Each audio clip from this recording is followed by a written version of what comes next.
রাসূল করিম সাল্লাল্লাহু আলাইহি ওয়াসাল্লাম নিজের ঘরে একত্রে 9 জন বিবি রেখেছে। এখনো যদি কোনো একজন পুরুষে চায় বিয়া 9টা করতে, ইচ্ছা করলে পারবো, ইচ্ছা করলে পারবো, কিন্তু অনুমতি নাই। আপনারা কি জানেন, একজন পুরুষের জন্য শরীয়তের বিধান মতো 4-এর বেশি বউ রাখার অনুমতি আছে? অনুমতি নেই। রসুল 9 জন রাখছেন, আমার জন্য অনুমতি নাই, তাহলে আমি এই ক্ষেত্রে রসুলের আদর্শ মানলাম কিভাবে? রাসূল 1 স্তনের দুধ নিজে পান করছেন, আর 1 স্তনের দুধ নিজের দুধ ভাইয়ের জন্য রেখে দিয়েছেন। আমার ক্ষমতাই নাই এই শিশুকালে এত বড় ইনসাফ করার, তাইলে এই কাজে আমি রসুলকে আদর্শ মানলাম কিভাবে? রসুল ভূমিষ্ঠ হওয়া মাত্রই শুকরিয়া আদায় করে দোয়া পড়েছেন, আমার ক্ষমতাই নাই ভূমিষ্ঠ হইয়া দোয়া পড়ার। এই কাজে রসুলকে অনুসরণ করার ক্ষমতাই নেই আমার। এইভাবে রাসূলের জীবনে অজস্র ঘটনা এমন আছে যেগুলি হয়তো কোনো মানুষের ক্ষমতাই নাই অনুসরণ করার, আর না হয় এই ঘটনা অনুসরণ ইচ্ছা করলে করতে পারে, কিন্তু তার জন্য অনুমতি নেই।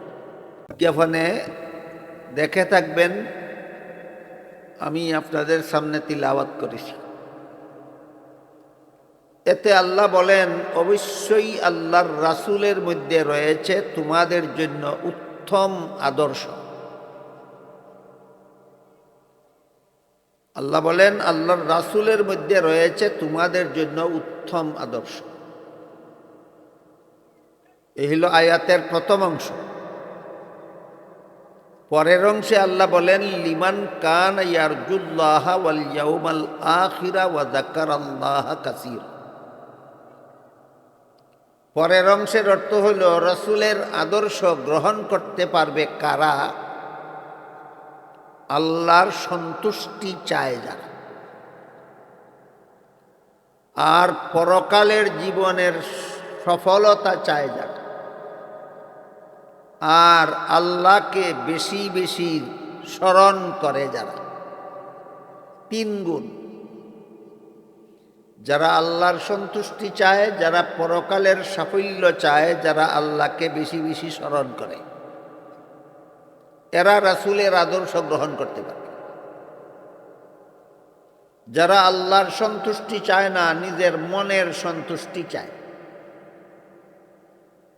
যারা পরকালের জীবনের সাফল্য চায় না, পরকাল বিসর্জন দিয়া দুনিয়ার জীবনের সাফল্য চায়,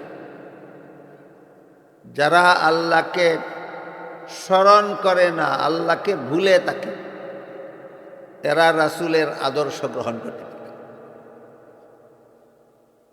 এই 3 গুণ উল্লেখ করে আল্লাহ পাক রব্বুল আলামিন এখানে সত্যিকারের মুমিন মুসলমান বুঝাইছেন। সত্যিকারের মুমিন মুসলমানের গুণ 3টা। 1 নম্বর, এরা আল্লাহর সন্তুষ্টি চায়। যে কাজে আল্লাহ সন্তুষ্ট, আমি সেই কাজ করব, এতে কোনো মানুষ অসন্তুষ্ট হলে আমার কিছু আসে যায় না। এবং এরা পরকালের জীবনের সাফল্য চায়। যে কাজে আমার পরকাল সফল হবে সেই কাজ করব, এতে আমার দুনিয়ার কিছু ক্ষতি হইলে আমার কিছু আসে যায় না। আর এরা আল্লাহকে বেশি বেশি স্মরণ করে, আল্লাহকে ভুলে যায় না। তাহলে গুণ 3টা কার? মুমিন মুসলমানের, খাঁটি মুমিন মুসলমানের 3 গুণ। পক্ষান্তরে এর বিপরীতে যারা নামদারি মুসলমান, মুসলমান বলে দাবি করে কিন্তু আসলেই আন্তরিকভাবে ইমানদার নয়, যাদেরকে কোরআনের ভাষায় মুনাফিক বলা হয়, আল্লাহ এই আয়াতে উল্লেখ করে দিলেন যে এই 3 গুণ মুনাফিকের মধ্যে পাওয়া যাবে না। নামদারি মুসলমানের মধ্যে গুণ 3টার একটাও পাওয়া যাবে না। নামদারি মুসলমানেরা আল্লাহর সন্তুষ্টি চায় না, এরা নিজেদের মনের সন্তুষ্টি চায়। নামদারি মুসলমানেরা পরকালের জীবনকে সফল করতে চায় না, দুনিয়ার জীবনকে সফল করতে চায়। নামদারি মুসলমানেরা আল্লাহকে নামে মাত্র স্মরণ করে, বেশি বেশি সর্বদা স্মরণ করবে দূরের কথা, বেশি বেশি স্মরণ করবে দূরের কথা, নাম কাওয়াস্তে আল্লাহকে স্মরণ করে।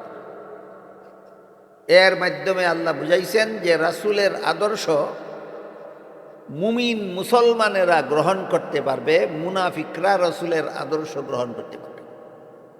এই হলো একটা কথা এই আয়াতের ব্যাখ্যা প্রসঙ্গে আমাদের বোঝার ব্যাপার। আর একটা কথা হলো আল্লাহ বলেন লাকাদ কানা লাকুম ফি রাসূলিল্লাহি উসওয়াতুন হাসানা, আল্লাহর রাসূলের মধ্যে আছে তোমাদের জন্য আদর্শ। রাসূলই আদর্শ বলেননি, আল্লাহ বলেননি লাকাদ কানা লাকুম রাসূলুল্লাহি উসওয়াতান হাসানা। যদি এইভাবে বলতেন তাহলে অর্থ হইতো আল্লাহর রাসূলই তোমাদের আদর্শ।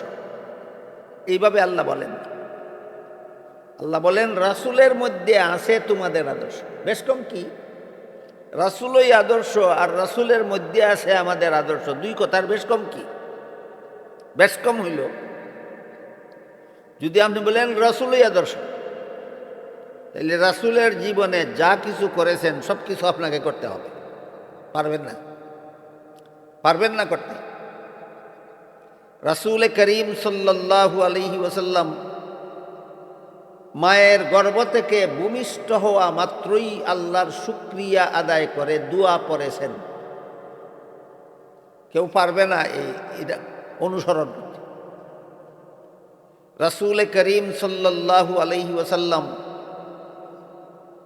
মায়ের দুধ পান করার সময় এক স্তনের দুধ নিজে পান করতেন, আর এক স্তনের দুধ নিজের দুধ ভাইয়ের জন্য রেখে দিতেন। কুলের শিশু থাকাকালে এত বড় ইনসাফ আর কোনো মানুষের পক্ষে সম্ভব নয়। এভাবে রাসূলের জীবনে, রাসূলের জীবন ইতিহাসে বা রাসূলের সিরাতে এমন অজস্র ঘটনা আছে যেগুলি অন্য কোনো মানুষে অনুসরণ করতে পারবে না, অনুকরণ করার ক্ষমতাই রাখে না। অথবা কোনো কোনো বিষয় আছে এগুলি ইচ্ছা করলে কেউ হয়তো অনুসরণ করতে পারবে, কিন্তু তার জন্য অনুমতি নাই। যেমন রাসূল করিম সাল্লাল্লাহু আলাইহি ওয়াসাল্লাম নিজের ঘরে একত্রে 9 জন বিবি রেখেছেন। এখনো যদি কোনো একজন পুরুষে চায় বিয়া 9টা করতে, ইচ্ছা করলে পারবো, ইচ্ছা করলে পারবো, কিন্তু অনুমতি নাই। আপনারা কি জানেন একজন পুরুষের জন্য শরীয়তের বিধান মতো 4-এর বেশি বউ রাখার অনুমতি আছে? অনুমতি নেই। তাহলে রাসূল 9 জন রাখছেন, আমার জন্য অনুমতি নাই, তাহলে আমি এই ক্ষেত্রে রাসূলের আদর্শ মানলাম কিভাবে? রাসূল এক স্তনের দুধ নিজে পান করছেন আর এক স্তনের দুধ নিজের দুধ ভাইয়ের জন্য রেখে দিয়েছেন। আমার ক্ষমতাই নেই এই শিশুকালে এত বড় ইনসাফ করার, তাইলে এই কাজের মধ্যে, এই কাজে আমি রাসূলকে আদর্শ মানলাম কিভাবে? রাসূল ভূমিষ্ঠ হওয়া মাত্রই শুকরিয়া আদায় করে দোয়া পড়েছেন, আমার ক্ষমতাই নেই ভূমিষ্ঠ হইয়া দোয়া পড়ার। এই কাজে রাসূলকে অনুসরণ করার ক্ষমতাই নেই আমার। এইভাবে রাসূলের জীবনে অজস্র ঘটনা এমন আছে যেগুলি হয়তো কোনো মানুষের ক্ষমতাই নাই অনুসরণ করার, আর না হয় এই ঘটনা অনুসরণ ইচ্ছা করলে করতে পারে, কিন্তু তার জন্য অনুমতি নেই। কাজেই রাসূলকে যদি আদর্শ বলেন তাহলে রাসূলের সব কাজের অনুসরণ করতে হবে, অনুকরণ করতে হবে। কিন্তু আল্লাহ রাসূলকে আদর্শ বলেননি, রাসূল তোমাদের আদর্শ বলেননি, বলেছেন রাসূলের মধ্যে আছে তোমাদের জন্য আদর্শ। কাজেই আমাদের এখন বোঝা দরকার তাহলে রাসূলের মধ্যে কোন কোন জিনিস আমাদের জন্য আদর্শ। এই কথাটা বোঝার জন্য রাসূলের জীবন ইতিহাসটা মোটামুটিভাবে হইলেও ধারাবাহিকভাবে শুনলে এবং মনে রাখলে পরে বুঝতে পারবো আমরা যে রাসূলের জীবনের কোন কোন কাজ আমাদের জন্য অনুসরণযোগ্য, অনুকরণযোগ্য। রাসূল করিম সাল্লাল্লাহু আলাইহি ওয়াসাল্লামের 63 বছরের জীবন ইতিহাসকেই তার সিরাত বলা হয়, সিরাতুন নবী বলা হয়। এই সিরাতুন নবী ৬৩ বৎসরের জীবন ইতিহাসের প্রধান ৩টি অধ্যায় আছে। প্রথম অধ্যায় ৪০ বৎসরের, দ্বিতীয় অধ্যায় ১৩ বৎসরের, তৃতীয় অধ্যায় ১০ বছরের। ৪০ আর ১৩ ৫৩ আর ১০ ৬৩। এই হইল ৬৩ বৎসরের জীবন ইতিহাসের ৩টা অধ্যায়। প্রথম অধ্যায় ৪০ বৎসরের, দ্বিতীয় অধ্যায় ১৩ বৎসরের, তৃতীয় অধ্যায় ১০ বছরের। প্রথম অধ্যায় ৪০ বৎসরে এক একটা অধ্যায়ের এক একটা বৈশিষ্ট্য আছে। ৪০ বৎসরের প্রথম অধ্যায় সিরাতুন নবীর প্রথম অধ্যায় ৪০ বৎসরের এর বৈশিষ্ট্য হল এই ৪০ বৎসর জন্ম থেকে নিয়ে ৪০ বৎসরের ভিতরে যত কথা রাসূল বলেছেন, যত কাজ রাসূল করেছেন, এগুলি উম্মতে অনুসরণ অনুকরণ করার জন্য নয়, শুধু আল্লাহর পক্ষ থেকে ৪০টি বৎসর পর্যন্ত রসুলের দ্বারা এমন কতগুলি কর্মকাণ্ড ঘটানো হয়েছে যার দ্বারা বিশ্ববাসী বুঝতে পারে যে এই ঘটনাগুলি প্রমাণ করে তিনি নবী। কাজেই সিরাতুন নবীর প্রথম অধ্যায় উম্মতের জন্য শরীয়তের দলিল নয়, নবীর জন্য নবুয়তের দলিল। এই দুইটা কথা যদিও আরবি শব্দের দ্বারা গঠিত, কিন্তু আমরা একটু বাংলায় বোঝার চেষ্টা করি। নবীর জীবনের যে অংশ উম্মতে পালন করতে হয়, এই অংশটা উম্মতের জন্য শরীয়তের দলিল হয়। নবীর জীবনের যে অংশ উম্মতে পালন করতে হয় না, বরং ওইটার দ্বারা তার নবুয়তের প্রমাণ পাওয়া যায়, এটাকে নবীর জন্য নবুয়তের দলিল বলা হয়। যেমন এই যে একটু আগে বললাম, রাসূলের গর্ভধারিণী মা ছিলেন আমেনা, আর দুধপানকারিণী মা ছিলেন হালিমা। আমেনার গর্ভ থেকে জন্ম হলেও দুধমা হালিমার দুধ পান করেছে। তো দুধমা হালিমা আমিনার ছেলেকে দুধ পান করাইতে পারতেন কি নিজের কোনো সন্তান না থাকলে? আপনারা কি মনে করেন? না, হালিমার নিজেরও একটা দুধ পানকারী শিশু ছেলে ছিল, এই জন্য তিনি নিজের ছেলেরও দুধ পান করাইতেন, আমেনার ছেলেরও দুধ পান করাইতেন। তাহলে হালিমার দুধ পানকারী শিশু হইল দুজন। এমত অবস্থায় রাসূল করিম সাল্লাল্লাহু আলাইহি ওয়াসাল্লাম কুলের শিশু থাকাকালে দুধ পান করার সময় এক স্তনের দুধ নিজে পান করতেন, আর এক স্তনের দুধ নিজের ওই শিশু দুধ বাইয়ের জন্য রেখে দিতেন। এত বড় ইনসাফ কুলের শিশু থাকাকালে করার, এই রসুলের এই কাজটা অনুসরণ করার সাধ্য কি দুনিয়ার কোনো মানুষের আছে? রাসূলের এই কাজটার অনুসরণ করার সাধ্য নাই কোনো মানুষের। কাজেই এই কাজটা উম্মতের জন্য শরীয়তের দলিল না, এটা নবীর জন্য নবুয়তের দলিল। উম্মতের জন্য শরীয়তের দলিল না মানে এই কাজ তোমার অনুসরণ করা লাগবে না। নবীর জন্য নবুয়তের দলিল মানে এর দ্বারা সাব্যস্ত হয় তিনি নবী ছিলেন, কারণ নবী ছাড়া কেউ এমন কাজ করতে পারে না। এখন দেখেন দুইটা কথার পার্থক্য আপনাদেরকে বুঝাইতে পারলাম। সিরাতুন নবীর এক অংশ হইল নবীর জন্য নবুয়তের দলিল, আর এক অংশ হইল উম্মতের জন্য শরীয়তের দলিল। জীবনের প্রথম ৪০ বৎসরের প্রথম অধ্যায় এটা উম্মতের জন্য শরীয়তের দলিল না, এটা নবীর জন্য নবুয়তের দলিল। যেমন আর একটা উদাহরণ দেই শুনেন। নবীর ৪ বৎসর বয়সে একদিন জিবরিল ফিরিস্তা আসলেন, নবীকে শোয়াইলেন, সিনা কাটলেন, ভিতরের অঙ্গ প্রত্যঙ্গ বাইর করিয়া দইয়া আবার ভিতরে ঢুকাইয়া জোড়া লাগাই দিলেন।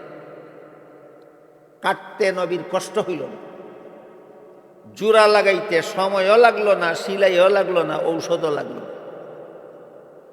এটা কি হাসপাতালের অপারেশন বলা যায় না কুদরতি অপারেশন? এই অপারেশনের অনুসরণ কি আমরা কেউ করতে পারবো না।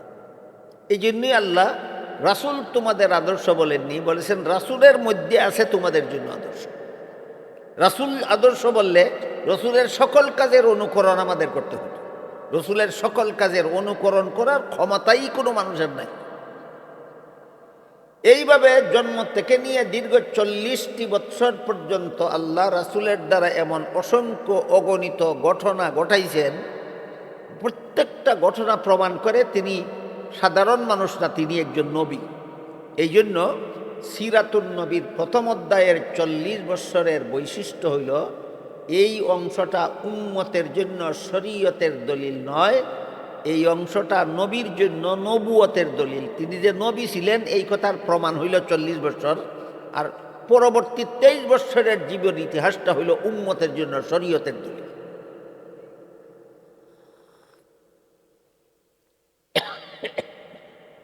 এখানে একটা প্রশ্ন দেখতে পারে যে রাসূল করিম সাল্লাল্লাহু আলাইহি ওয়াসাল্লাম জীবনের প্রথম বিয়ে করেছিলেন 25 বৎসর বয়সে। দেখি 40-এর বাইরে গেল না ভিতরে? ভিতরে।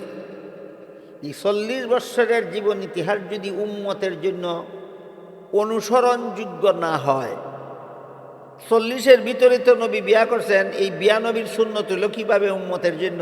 এইটা একটা প্রশ্ন হইতে পারে। এই প্রশ্নের জবাব হইল 40 বৎসরের ভিতরে নবী বিয়ে করেছিলেন, এই কারণে বিয়া করা উম্মতের জন্য অনুসরণীয় সুন্নত হইছে না। 40 বৎসর পরে নবী বলে দিয়েছেন আন নিকাহু মিন সুন্নতি, বিবাহ বন্ধনে আবদ্ধ হওয়া আমি নবীর সুন্নত, ওই কারণে বিয়া করা সুন্নত হইছে। তাহলে 40 বৎসরের জীবন ইতিহাসের কারণে সুন্নত হইল না পরবর্তী জীবন ইতিহাসের দ্বারা সুন্নত হইল? হ্যাঁ, পরবর্তী জীবনের ইতিহাসের দ্বারা সুন্নত হইল।